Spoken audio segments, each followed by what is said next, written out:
Once upon a time, in a charming little village called Butterbrook, nestled between rolling green hills and a sparkling blue river, there lived a kind-hearted baker named Mr. Theodore Crum. Mr. Crum was no ordinary baker. His bakery, the Golden Loaf, was famous far and wide, not just for the delicious bread he made, but for the magic that seemed to be woven into every loaf. The villagers often whispered about Mr. Crum's secret. Some said he had learned ancient recipes from a wise old wizard. Others believed he had made a deal with the fairies who lived in the nearby Whispering Woods. But the truth was even more extraordinary.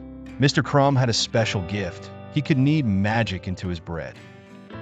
Every morning, before the sun rose, Mr. Crum would wake up, put on his flour-dusted apron, and begin his work.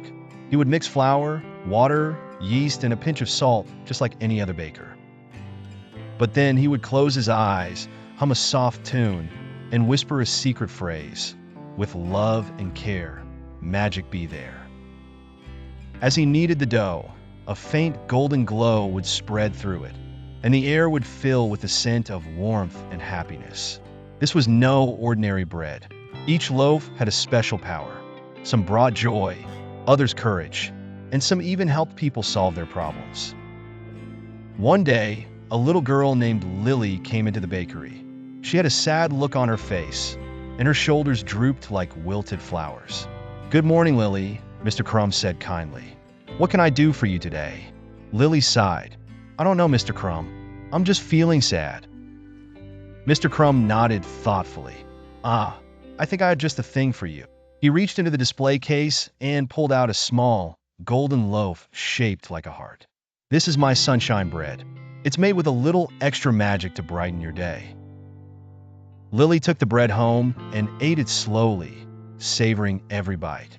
As she did, she felt a warm glow spread through her chest, and the heavy rock in her heart seemed to melt away. By the time she finished, she was smiling from ear to ear. Word of Mr. Crum's magical bread spread quickly, and soon people from all over the village came to him with their troubles. One day, a little boy named Oliver came into the bakery, looking nervous. "Mr. Crum," Oliver said, "I have a big test at school tomorrow, and I'm really scared." Mr. Crum smiled and handed him a loaf shaped like a star. "This is my courage bread. It's made to help you face your fears. Just take a bite before your test, and you'll feel as brave as a lion." The next day, Oliver took the bread to school. When it was time for the test, he took a big bite and felt a surge of confidence. He aced the test and even helped his friend, who was struggling. Not everyone who came to the bakery had good intentions. One day, a tall, thin man with a sharp nose and beady eyes walked into the Golden Loaf. He introduced himself as Mr. Silas Grime, a traveling merchant.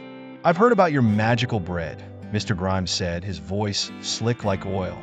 "I'll pay you a fortune for your secret recipe." Mr. Crum shook his head. "I'm sorry, but the magic isn't in the recipe. It's in the heart. Only someone who bakes with love and kindness can make the bread work." Mr. Grimes' eyes narrowed. "Nonsense. Magic is power, and power is meant to be sold. Tell me your secret, or I'll take it from you." Mr. Crum stood firm. "You can't take what isn't yours. The magic will never work for someone like you." Furious, Mr. Grimes stormed out of the bakery, vowing to return. But Mr. Crum wasn't worried. He knew that true magic couldn't be stolen. Every year, the village held a grand festival to celebrate the harvest.